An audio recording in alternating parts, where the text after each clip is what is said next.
You spent a lot of time studying deer behavior. If I remember correctly, you had a group of deer you could watch. That said, how did that affect your perception of deer in their seasonal behavior, and how did that change your hunting? Well, I think the biggest thing I learned from that research herd um, was how their food intake really changed throughout the season. So, in other words, a deer in the 1st of October, he's putting away the groceries. I mean, he's eating more then than he will any other time of the year. And when it comes to hunting, that's when you gotta, that's your opportunity. You got to be on the food sources, or catching him between the bed and the food. Later in the year, in the late season after the rut, they're eating less than they are at any other time of the year. They're eating probably 1/4 the amount of food that they are the 1st of October. The biggest thing that I learned from those captive research deer was how much garbage is out there being promoted to deer hunters. The idea that after the rut, a buck has lost weight and he goes out and gorges himself on food to regain some of that lost weight before the rut. Well, that's totally false. That does not happen. Yeah. He does not regain that weight till the next summer. Yeah. Just a lot of the idea of the second rut and the third rut, I think that's totally false as well. There's one rut. People just don't understand how it works. It's not just a couple of weeks in the middle of November. I think the idea that there's a lot of does that do not get bred during their first heat cycle, I think that's totally false. A buck can smell a hot doe from at least a mile. I have no doubt he can smell it for at least a mile, and probably farther than that. And every buck in the woods is capable of breeding. Yep. So the idea that a doe is going around and no buck is smelling her is just, I don't believe it. I don't think it happens. Not to the degree that we're led to believe. The fact that there's like a mini rut every 28 days after the peak of the main rut. When these does cycle, it's on a 28-day cycle, but most of them get bred the very first time they come in heat. So it's not like they just keep repeating. Doe fawns, when they come in heat based on body weight, not a time of the year. When they reach 80 pounds, they'll start coming into heat. And different fawns or different doe fawns are going to reach 80 pounds at different times of the year. I think there's probably more doe fawns bred in January than any other month, at least here in the Midwest. But there's also plenty of them bred in February and March. Mm-hmm. There's just a long list of things that I learned, and I had those captive research deer for 25 years, and I got them basically to help me learn more about whitetails to become a better deer hunter. Yeah. But there is just so much false information that the hunting public is actually accepted as fact that is absolutely false. The idea that the moon changes when the rut's going to happen, totally false. 25 years I had those deer, and they had their fawns the same time every year. It didn't vary by the moon, and that tells me that they were bred at the same time every year. Yeah. That didn't vary whatsoever. No. And I was going to ask you about the moon, because I've got guys around here that swear that the moon has everything to do with it. And I just laugh. I says, the only thing the moon has to do with is what time they're breeding. As far as on a full moon, they're breeding at night because they can see better. They're not, if it's warm and you've got a full moon, they're breeding in the middle of the night. That's why you're not seeing all this chasing and everything. So it's definitely not because there's some magical, mystical pull of the moon making them do things. Right. Weather trumps everything. I mean, there's a lot of different factors that affect deer movement, but weather is number one. Mm-hmm. Oh, I agree.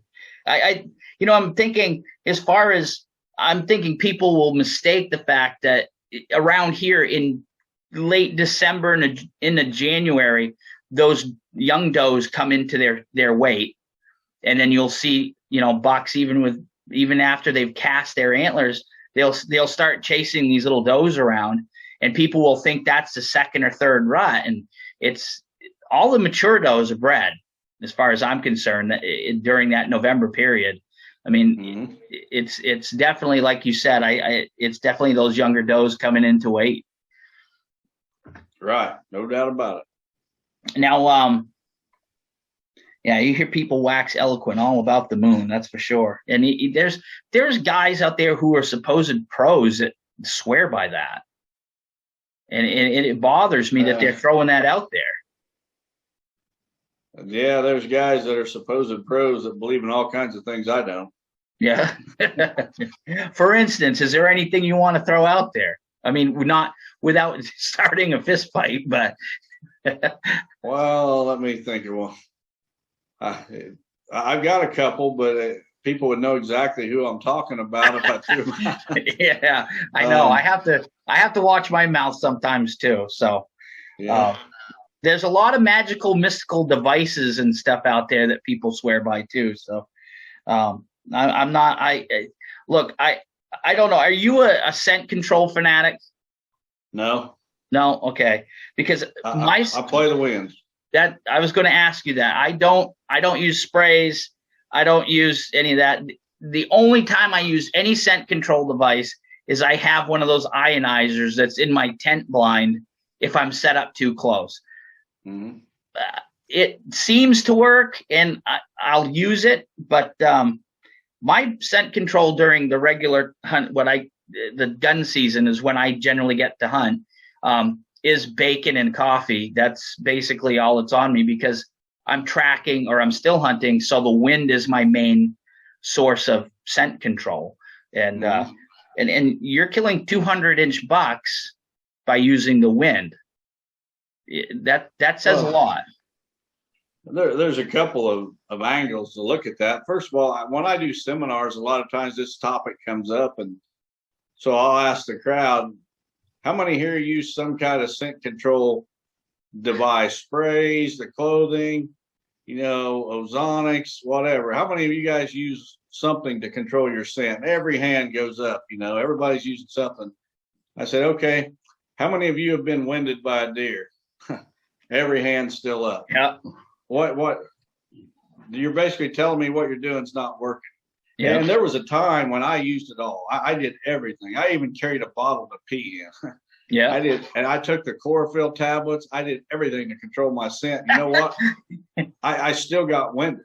Yeah. And what I figured out eventually was that even if you could be 100% scent free, you could just magically fall out of the sky into your stand and be 100% scent free. If that wind is not good for a mature buck, he's not walking past your stand. Yep. He's got to feel comfortable. And when those hunters that recognize that a deer sees with his nose, those are the guys that are going to kill the giants. Yep. And too many hunters, they just can't accept the fact that deer are that much different than us. We walk around using our eyes. Yep. And we wouldn't think of getting out of bed in the morning and closing our eyes and going through the day. Yeah. We wouldn't even get out of the bedroom before we'd run into the wall or fall on our face. Yeah. And a mature buck is not going to give up his nose. Like we're not going to give up our eyes. No. And until people accept that, they're never going to kill giants. That's true. That's 100% true. I always say that as far as like using buck bedding, there's this big push to hunt the buck bedding, which can be effective. But I always tell people that to hunt a buck who's in a bed, he's picked that bed because he can't be gotten in the bed. You have to figure out his exit, because his entry is different every time he comes in, but his exit's usually the same if he's using that bed. So people need to pick its exit route, but you need to be far enough away that he can't hear you, because if he hears you, he's going to go out a different way. So with that, it's all about the wind. Now, when you're hunting a buck, what is your preferred wind? Do you want it directly in your face or crosswind, or how do you do that? I want the buck to have the wind quartering into his nose. Mm-hmm. And then I'm just off to the side where he can't smell me. Yeah. So that way he thinks he's got the advantage on you. Right. Absolutely. Yeah. And that's the same way when I'm still hunting. I would much rather have a crosswind or a quartering wind than one in my face, because at least then the deer thinks he's on point and I'm off point. So right. Are there important dates that you feel that you should be or have to be in the woods? I know you hunt all in November, so is there a specific date or period? Yeah, November 7th and 8th. Mm-hmm. There's more booners killed the 7th and 8th than any other dates. And the reason for it is the does are not quite ready to come into heat yet for the most part. But the bucks are ready. And everything's building up to a fever pitch. And about the 7th and 8th, the bucks are they're just ready. And then they're covering ground looking for that first hot doe. Boone and Crockett record book shows it. More booners killed November 7th and 8th than any other dates. Very interesting. You know what's interesting about that is that in our state is the muzzleloader period is right in that zone. And that's when the most, or pretty close to the most 200-pound whitetails are killed is in that period. And I think it's because, like you said, they're cruising and they're not paying attention to much, but finding a doe. And people run into them, on those ridges and stuff. Yep. Now, how important is shed hunting to you as far as finding a buck? And of course, you said you're watching them all the time. But let's say if you were out on a public piece, how important to you is shed hunting as far as finding him, patterning him, figuring out his core zone? Does that work for you that way?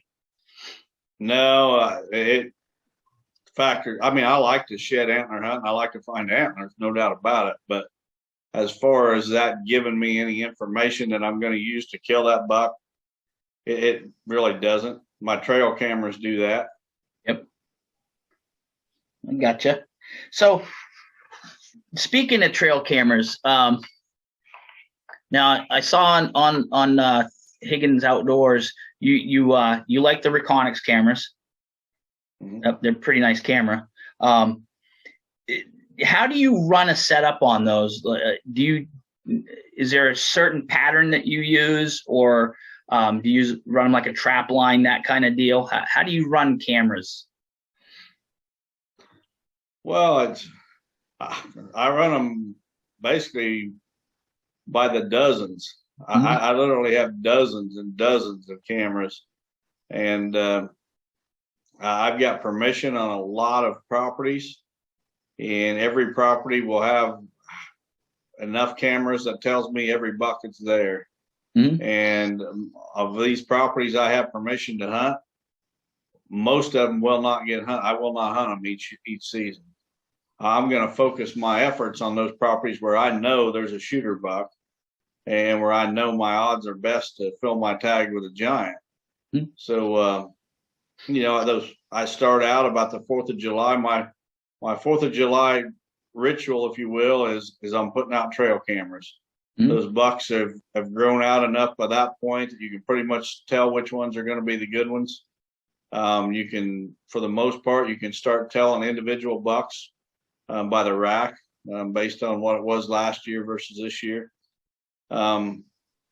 So the 4th of July weekend, every year I'm out there putting out trail cameras on food sources for the most part, soybean fields, alfalfa fields, things like that. Then about Labor Day, 1st of September, the bachelor groups are starting to break up as the bucks start shedding velvet. I will shift those cameras off of those food sources and I'll shift them to the fall rutting areas. And I'm getting them in there early, I know. But those bucks are going to be, shifting from their summer range to their fall range. And I want to catch those bucks as they do that. I'm really putting together the pattern. I want to know when that buck shows up on a property. because in the future, a good example is a buck I shot in 2015. The only farm I had permission to hunt that buck on, and I knew where he summered because I'd get his picture in velvet every summer in a bachelor group about a mile away. But he shifted his range to an area where I couldn't hunt. I couldn't get permission to hunt there. But there was one small farm where I could. Well, he did not show up there until about November 6th each year. Mm-hmm. And he would come through that small farm looking for does is what he was doing. Well, my previous history, trail camera history, told me that. So I knew I didn't want to go in there and hunt that farm in October and bump those does and put them on high alert. Yep. I had my stands ready. I just stayed away until November 6th. And I went in, and this buck was 6.5 years old, scored in the 180s. And I'd watched him grow up since he was 1.5 years. He had 6 points on one side as 1.5 years old. And he was real distinct. I could tell him. So I watched that buck grow up for 6 summers, and I went in and shot him the first morning I ever hunted for. Huh. And I did that based on the previous year's history. So, that's how I'm using my trail cameras. I'm putting together the buck's pattern years before I'm hunting him. And then when he reaches 6 years old, or, when I think it's time that he's as good as he's going to get, I'm going in there with the information from past seasons. I'm showing up when I expect him to show up. I'm not showing up too early to put, pressure on other deer and cause them to change their patterns. I'm waiting until I know that buck's about to show up, and that's when I'm going in to show up at the same time. I think you hit on something there. It's sometimes it's more important to know when not to go into a spot than it is to know when. Am I correct in saying that? Yeah. Yep. It's because the way I run my cameras is I'll have an area that I know the deer are hanging out into their core, their bedding and whatnot, and I'll surround it, but not go in far enough to spook them, to try to catch them to coming in and out. Our feeding here is a little different than there. They're not feeding in the big open fields as much. It's cuts here. It's basically big open cuts. So I'll surround that area for them coming in and out. That way I'm not screwing with them. And the other thing is I'll only go in and check a camera once a month, and just to be safe. I think that's your best part. And I don't worry. I'm only going in on the hottest, nastiest days too. I don't like going in when a lot of guys want to check them when they're raining, but I just feel, we do the leash blood tracking with the dogs. And the one thing that we know is that with a dog, the damp, warm air holds scent a lot better than hot and dry air does. So that's why I do it on a hot, dry day. Is that something that makes sense? I don't know if I'm barking up the wrong tree here, but that's how I run it. Yeah, there's a local guy here that has a bloodhound that tracks wounded deer, and he says the same thing. He said, even after a rain's not going to wash that deer's scent away. Mm-hmm. His dog will go out after a rain, and the rain will actually, if it's been dry before, especially, that rain almost rejuvenates the scent. Yeah. That makes it easier. I like to go out and check them on windy days when it's really windy and, the tree limbs are blowing and making noise. I think you can get in and out then with a whole lot less disturbance. I agree. I think I can go with that. It seems like it confuses them because the scent's not coming from any one spot. Right. That's also the reason why on windy days like that, deer are so damn jumpy. Yep. Or cows, they don't like the wind. So for that same reason. Let's see. Have you seen in the last couple of years, or let's say the last 5 years, are you seeing deer growing bigger racks? I'm asking this because it just seems like for whatever reason here in our state, it's happening. And there's not really, from what I can see, any scientific data saying why. We're not getting, people aren't doing anything different with their properties. We're not seeing a lot of the pH is still the same, the nutrition's still the same, but we're seeing the antlers grow bigger, and I'm not sure why. Are you seeing that where you are at all? Well, I think there's some validation to that. I mean, I know without a doubt that deer are bigger today than they were, when I started hunting back in the 70s and 80s. Back then, if you shot a 125-inch deer here, it was a big deal. Everybody was talking about it. A Pope and Young buck, 125 inches. Today, a 150-inch deer doesn't get a whole lot of recognition. Mm-hmm. It takes a good one. I mean, you need to shoot a 170-inch deer for anybody to even mention it, hardly. I think a couple of things. One is that the whole hunting culture here, anyway, has changed. It used to be that every deer was considered a trophy, and I'm not saying they're not today, but a person was happy just to fill a tag. I think there's a whole lot more hunters today, percentage-wise especially, that are willing to allow a buck to live. Even though maybe it's just a yearling, maybe every 2-year-old's going to get shot, but that's just something that wasn't happening years ago. I think as the culture, deer hunting culture, as it changes, it's very slow to change, for one thing. Yeah. Deer hunters don't embrace change at all. It's a really slow process, and I think we're headed in the right direction, but I wish we could speed it up just a little bit, but it is resulting in bigger bucks. I think the whole land management thing is growing. I think you got more deer hunters, land managers putting out mineral, planting food plots. Without a doubt, there's more today than there ever has been. You couple that with the fact that there's more hunters willing to let bucks walk, and yep. I think that's a big part of it. Yep. It seems like bass fishing was the same way. Back in the 50s, people didn't release the fish; they kept them. Mm-hmm. And then as you go on, catch and release became a thing. It took a while, but it did. And now I don't know anybody who ever keeps a bass to eat it. It's catch and release, and you're catching bigger bass. So maybe instead of me looking at, the aspect of the agricultural or the land management part of it, I'm wondering if I'll have to look into more of the age class and see if it's an age class thing. Obviously, age class is what makes the antlers grow, but a lot of people do pass deer now.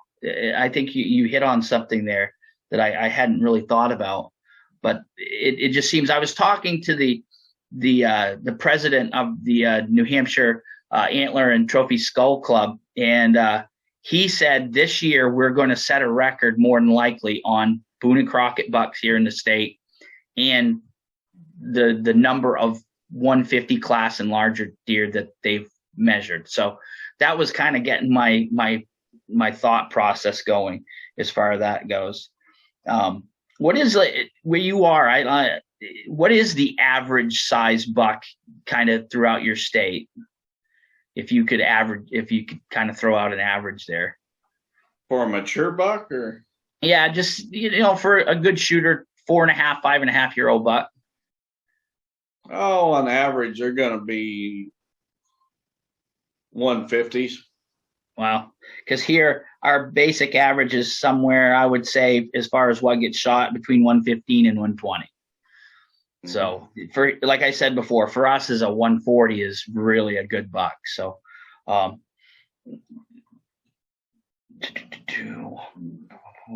trying to go through mineral. You hit on mineral. Do you use mineral there on your properties? We are not allowed to use mineral in Illinois. I do have a property in Ohio where I do use it. Yeah, because we're not allowed to use it here either. And is that basically a consideration for CWD? Well, I think that CWD is a political disease like COVID is. I think. Have you been talking to Dr. Kroll? No, but I agree with him. If you've listened to my podcast at all, I go on some CWD COVID rants, mm-hmm. and anything the government is involved in, I don't trust whatsoever. You're after my own heart here, so we're gonna be careful. We're gonna be on YouTube, I guess. So, so yeah, they've already got me down on the watch list, so I'm not too worried about it. So as far as the CWD goes, I have my theories. I know other people have theirs. What do you think causes it? Is there a cause for it, or is it just a scare tactic? Well, CWD was first discovered in was it Fort Collins, Colorado, in a government facility of all places. It was a USDA facility where they had sheep, and the sheep in that facility got scrapie. Well, scrapie is the same thing as CWD. Yeah. It's just in sheep. So what do? They get rid of the sheep, and then they move a bunch of mule deer in there. Well, guess what? Then the mule deer start getting sick. They call it CWD. But here's my thing. If the government was not telling us CWD existed, would anybody even know it? We wouldn't even know it existed. It's kind of like COVID. If nobody would have told us COVID was a disease, we wouldn't even know it. We'd still have the flu, and we don't even get the flu anymore. I mean, a guy gets hit by a car and they call it COVID. Yeah, I hear you. That's yeah. I was wondering about that. Now the big scare is, was it in Canada? Asking my producer, wasn't it in Canada that they're talking about human to deer COVID crossover?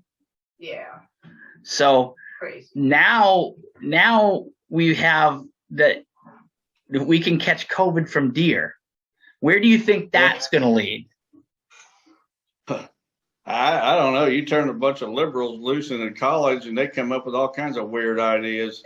People need to get their heads out and get out in the country and breathe some fresh air, because they sit in these smog-filled cities and they just come up with one stupid idea after another. I'll second that motion. Yeah, the producer says we can't talk about COVID because they'll shut us down. So, yeah, we have. I don't know. I talk about it every week on my podcast, and they ain't shut me down yet. No, I think they've relaxed quite a bit on it now. Yeah, because it's not helping them now. So they've got to. I do have these weird helicopters flying over my house every day, making circles. Yeah. How far are you from Fort Campbell, Kentucky? Well, I'm a long ways from there, but helicopters fly a long ways, I guess. So let's see. Okay, I've got a few more questions, so we'll get to those and we'll wrap it up. On a scale of 1 to 10, where does water sit in your game plan? 2. 2. All right. Unless obviously you have a real bad dry spell, does that change it as far as? Yeah. I mean, like the drought we had in 2012, it became an issue. Yeah. But typically it's not an issue whatsoever. Yeah. It's not something that you focus on at all. You don't set up on the water sites or nothing. No. All right. Okay. So here's one of those questions that you read on Facebook kind of things. It's one of those clickbait questions, but what buck have you hunted that had changed you or had the most effect on the way you've hunted after the fact? Wow.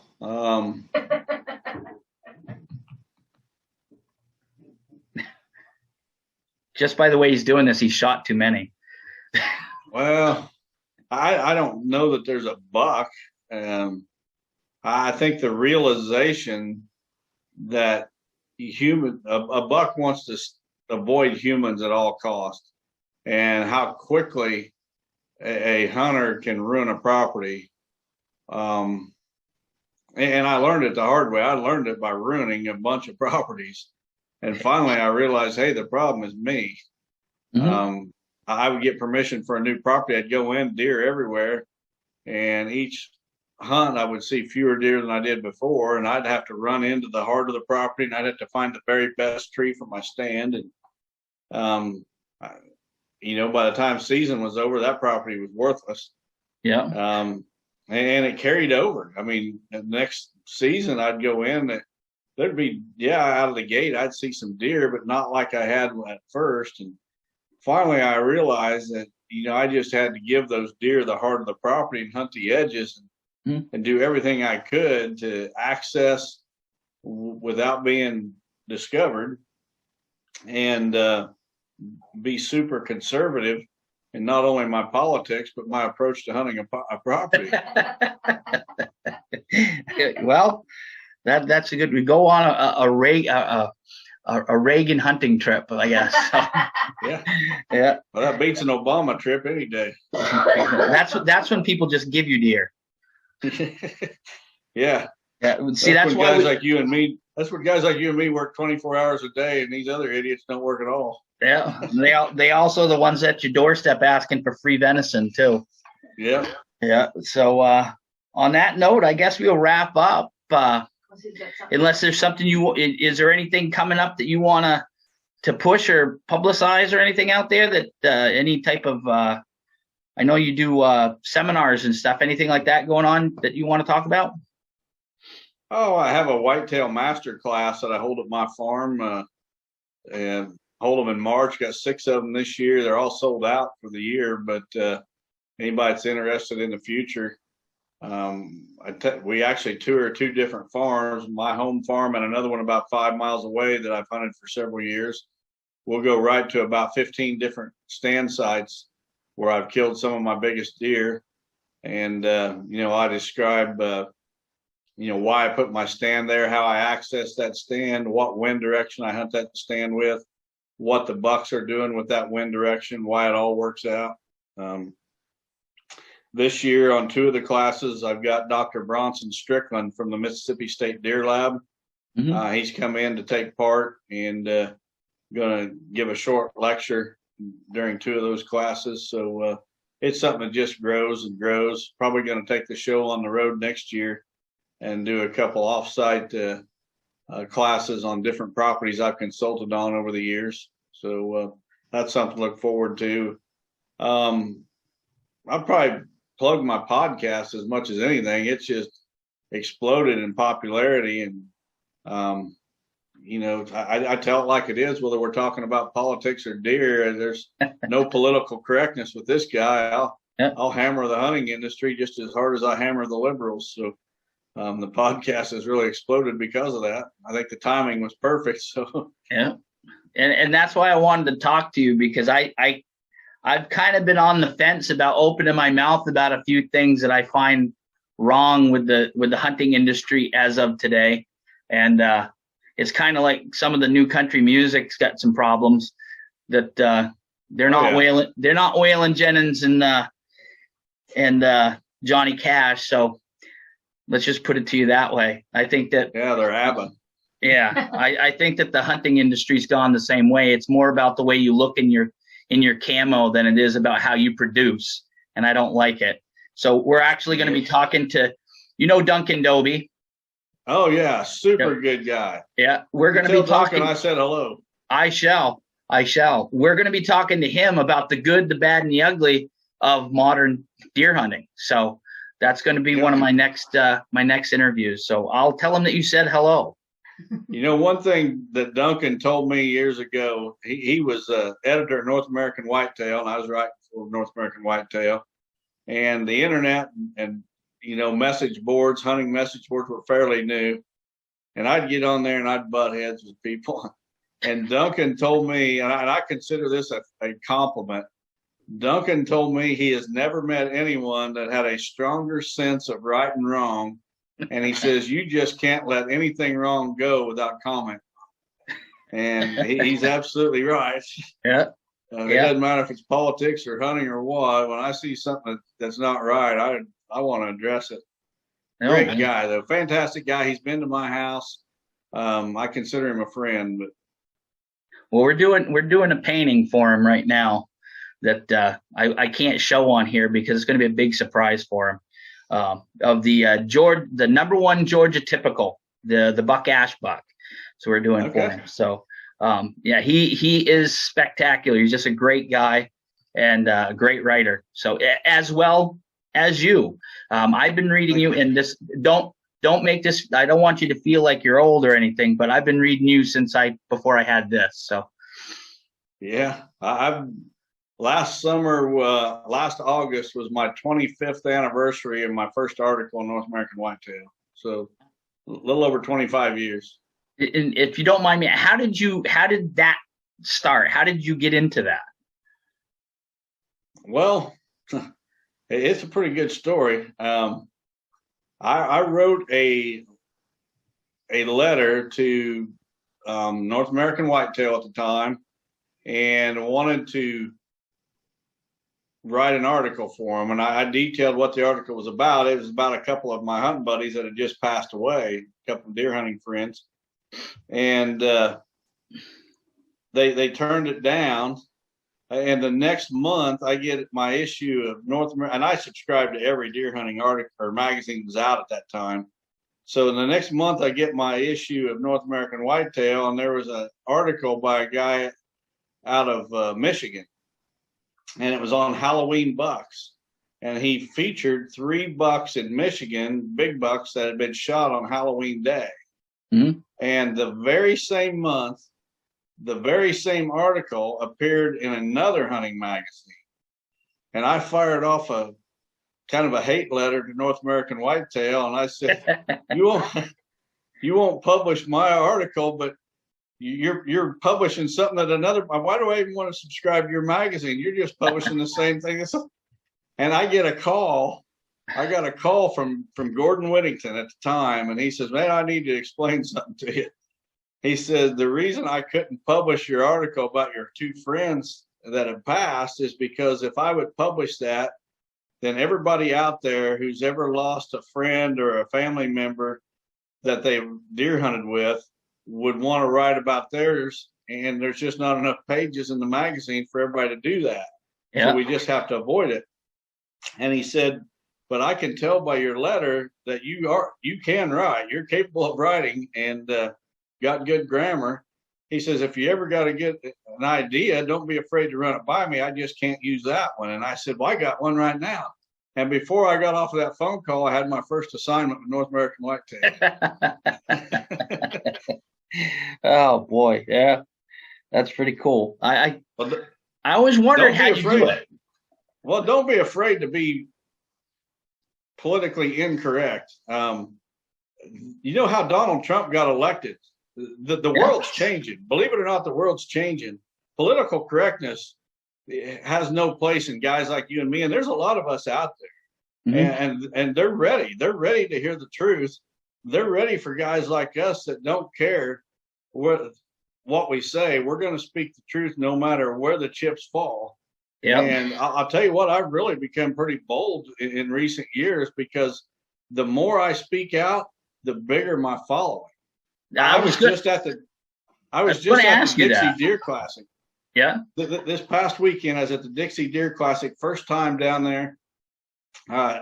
Did seminars all 3 days, but I sit in my booth for 3 days and had person after person after person come by and shake my hand and tell me to keep doing what I'm doing. I'm the only one in the whole hunting industry. Some of them said I'm the only one in the whole hunting industry keeping it real. And I know I'm not, but there's a lot of good people in the hunting industry, don't get me wrong, but there's a lot of phonies that are only in it to pad their pocketbook and to pad their ego. And for us country boys that don't care about our egos or our pocketbook, who care more about this country, who care more about our hunting heritage, there's an army of guys just like us out there waiting on guys like you and me to step up to the plate and tell it like it is. Amen. I'm with you on that. Now, if I can just get my producer to let me off the leash. we do a podcast. A friend of mine, like I said, he's the president of the New Hampshire Skull and Antler Trophy Club, and when we first started doing it, it was right at the height of cancel culture, and I would run off at the mouth of something, and it would get edited because he was afraid of getting kicked off from Spotify or whatever it was we were on, and then. I started listening to Joe Rogan and those guys, and I'm like, if they're not getting kicked off, the stuff I'm saying shouldn't be a problem. So He still got me on a leash a little bit, and we made a couple of comments last week, and I don't know if they'll get in there or not. I like you, when I see something that just isn't right, I want to call it out and point to somebody and say, why is this being allowed? So, and I have a problem because I have a big problem with the commercialism. A lot of it. Some of it's good. Some of it's great because it's a good product. But there's a lot of crap products that when you flip through the pages of a magazine or you're on the internet, there's crap there that just doesn't work. It's like fishing lures painted a funny color that catches the fisherman and not the fish.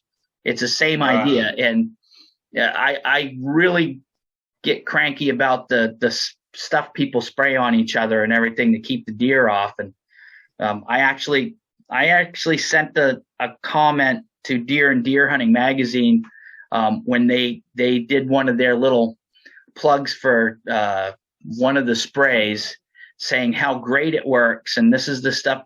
And I just basically said, I always respected you out of all the magazines as the scientific word on whitetails, and you're pushing this. And I felt that they were being disingenuous by pushing that as you can just spray it on and go and do whatever, and you don't have to worry about the wind. What are you talking about? To me, that's dishonest, and I didn't like that at all. And I never did get a response, which upset me even more. The list of junk products is long. Oh, it's unbelievable. Yeah. It's as far as, I don't even wear camo when I hunt, if I can help it, other than turkeys. I mean, turkeys are a different creature, but as far as deer, as long as I'm not wearing bright blue or something, I think I'm okay. Yep. So I don't know. We could go. We're going to wrap this up because you and I could do this all night long. And we could. Yeah, but yeah. So, anyways, on that note, thanks, Don. I really appreciate it. And once again, I got to meet a brother in arms when it comes to deer hunting and political correctness. So, Well, it's my pleasure, and I'd be glad to do it anytime. Well, maybe we'll call you again and get you on here. I know you're as busy as a man can be, so maybe we can do a rant one. Yeah, we could. I'd love to. You know what would be great is to do one with Duncan on the good, the bad, and the ugly, and then have you come on. We can just really get into some good stuff. We'll just leave it with that and really call out the bad. So if you guys will send me a link when this goes up, I'll share it on my social media and hopefully drive some hits your way. Oh, that would be great. Yeah, we'll do that. We'll send that right over to you. So, okay. Well, that'll be fantastic. We're building slowly but surely. I got to get a little better at making sure I put more content out, and it's really hard with the farm and all. But we do our best. We're a lot more active come summer when I'm doing all my prep and everything, and we're out doing cameras and all that silly stuff. So this time of year, it's hit or miss because of the snow and shed. Have you found many sheds this year? Probably found 10 maybe. Yeah, I think I'm up to 8 right now. So 9. Oh, we got 9. Ooh. Of course, they're all little guys. I haven't found a good one yet. So but we'll do that. Well, we'll wrap this up. I'm getting this right now, so we'll leave it at that. Anyways, thanks so much, Don, for coming on, and we'll stay in contact. Sounds great. All right. Best of luck. Yes, you too. Have a good rest of the spring, anyways, or is it winter still? I don't know. Still too much snow. So, all right. Thank you. Thank you.